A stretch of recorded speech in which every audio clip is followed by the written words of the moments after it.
Students, Gauss के नियम के अनुप्रयोग में कुछ अनुप्रयोग के वीडियोस आप अपलोड नहीं हो पाए, तो वीडियो मैं फिर से बना रहा हूँ, फिर इसे अपलोड करूँगा। ये मिस हो गया था टॉपिक।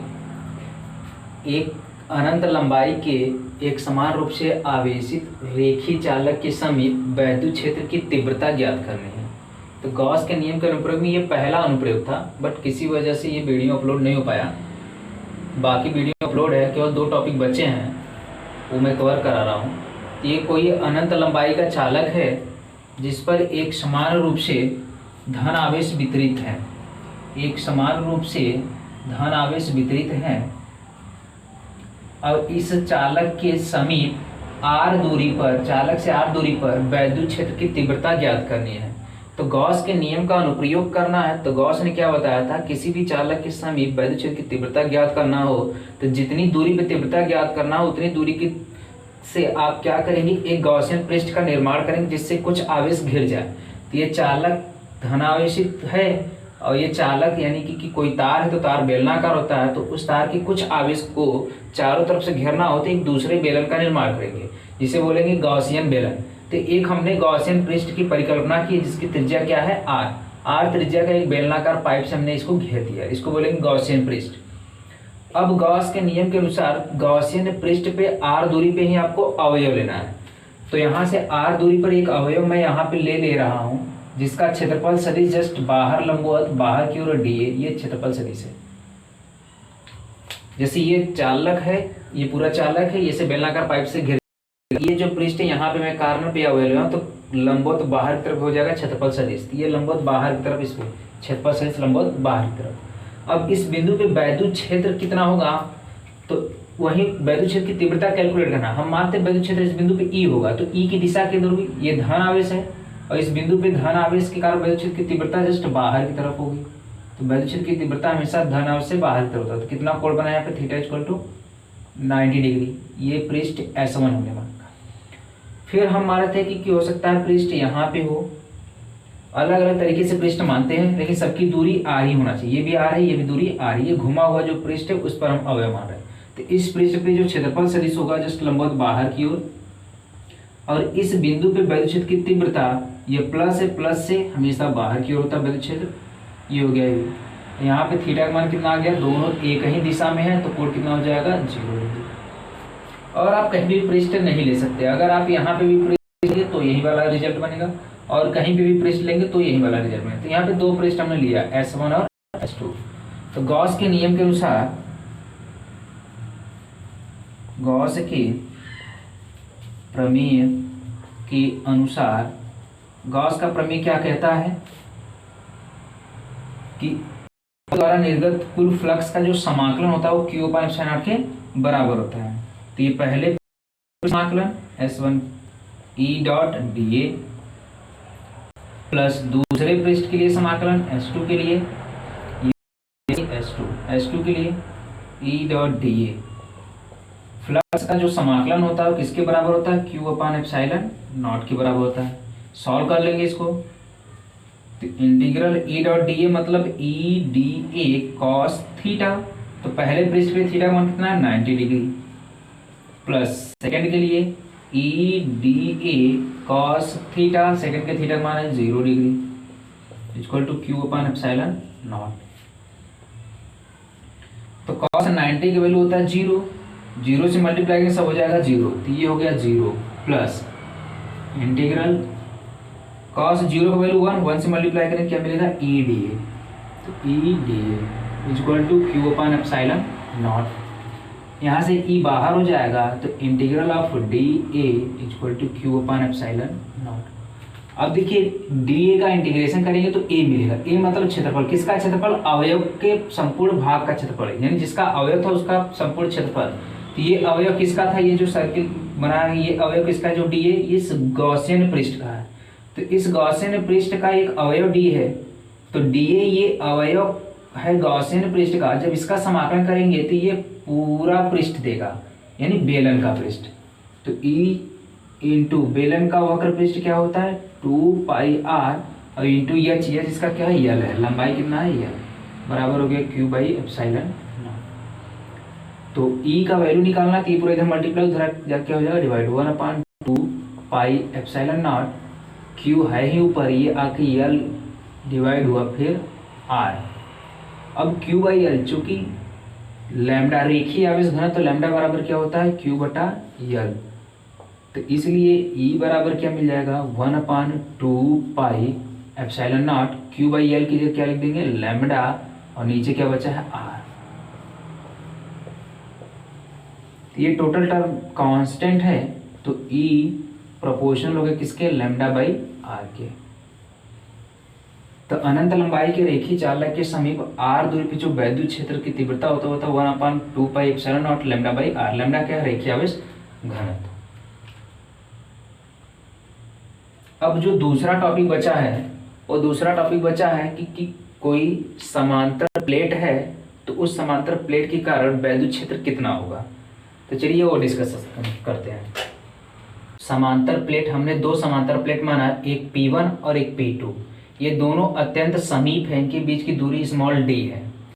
प्लेट P1 पे धन आवेश है, प्रेरण की घटना के कारण प्लेट P2 पे ही ऋण आवेश है। तो जब इस पे धन आवेश है तो इसका रेखीय आवेश घनत्व तो प्लस सिग्मा, और इस पर ऋण आवेश है तो इसका रेखीय आवेश घनत्व तो माइनस सिग्मा। तो इस प्लेट का वैद्युत क्षेत्र ज्ञात करना। प्लेट यानी चादर है, और चादर का वैद्युत क्षेत्र की तीव्रता कितना होता है, चादर के वैद्युत क्षेत्र की तीव्रता E बराबर होता है σ/2 एप्सिलॉन नॉट। ये हमने कैलकुलेशन करवाया है, σ/2 एप्सिलॉन नॉट चादर यानी प्लेट का वैद्युत क्षेत्र होता है।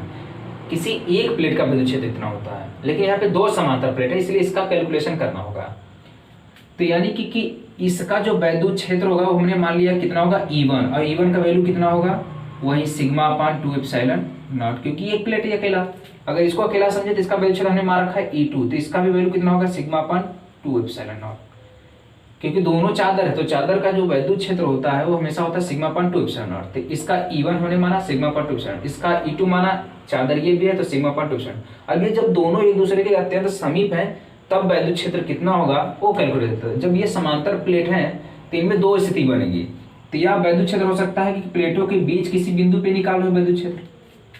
तो पहला यही पॉइंट कर लेते हैं, प्लेटों के मध्य बिंदु पर। तो प्लेटों के मध्य बिंदु की अगर बात करें, यानी प्लेटों के बीच, हमने मान लिया प्लेटों के बीच कोई बिंदु P है, तो P पे वैद्युत क्षेत्र इसका E1 और इसका E2 कार्य करेगा। तो वैद्युत क्षेत्र चूंकि सदिश राशि है, तो देख लेते हैं कि E1 की दिशा किधर होगी।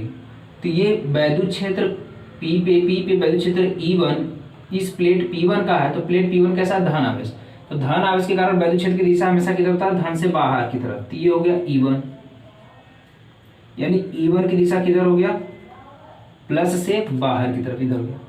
और दूसरे का माइनस का वैद्युत क्षेत्र E2 है, तो E2 की दिशा किधर होगा, तो आपको मालूम है कि किसी भी बिंदु पर वैद्युत क्षेत्र की दिशा जो होता है वह प्लस से बाहर की तरफ, अगर माइनस आवेश है तो माइनस की तरफ होता है। तो ये E2 तो माइनस के कारण है, तो माइनस के कारण जो P बिंदु पे वैद्युत क्षेत्र हुआ E2, वो उसकी दिशा किधर होगा, माइनस की तरफ।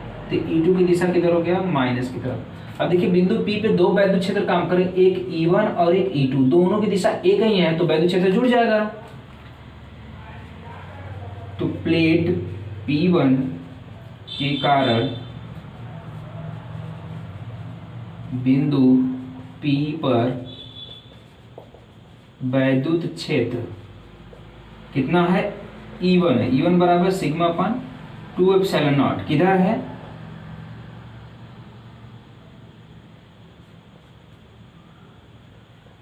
ऋण आवेश, यानी इसे लिखते हैं ऋण आवेश की ओर। इसकी दिशा किधर है, ऋण आवेश की ओर, समीकरण नंबर 1। फिर प्लेट P2 के कारण, प्लेट P2 के कारण क्या है, E2 है वैद्युत क्षेत्र E2 बराबर कितना है, σ/2 एप्सिलॉन नॉट ही है। ये समीकरण नंबर 2 है। इसकी दिशा किधर है, ऋण आवेश के कारण, ऋण आवेश की ओर ही है, ऋण आवेश की ओर।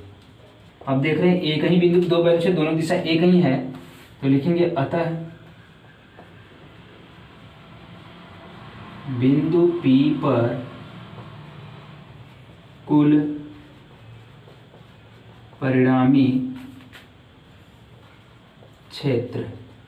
तो कुल परिणामी क्षेत्र ई बराबर, तो जब दो सदिश एक ही दिशा में काम करते तो कैसे हो जाते, जुड़ जाते हैं, E1 प्लस E2 डायरेक्ट जुड़ गया। E1 का value sigma upon 2 epsilon not plus E2 का value sigma upon 2 epsilon not. तो यहाँ से E इक्वल टू क्या मिला, देखिए डिनोमिनेटर दोनों का सेम है 2 एप्सिलॉन नॉट, तो न्यूमरेटर जुड़ जाएगा, सिग्मा प्लस सिग्मा कितना हो जाएगा 2 टाइम्स सिग्मा, 2 से 2 कैंसिल, तो E इक्वल टू क्या मिल गया सिग्मा अपान एप्सिलॉन नॉट। तो ये रहा प्लेटों के बीच वैद्युत क्षेत्र की तीव्रता सिग्मा अपान एप्सिलॉन नॉट। अब दूसरा केस इसमें क्या बनेगा, प्लेट से बाहर अगर किसी बिंदु की बात करें,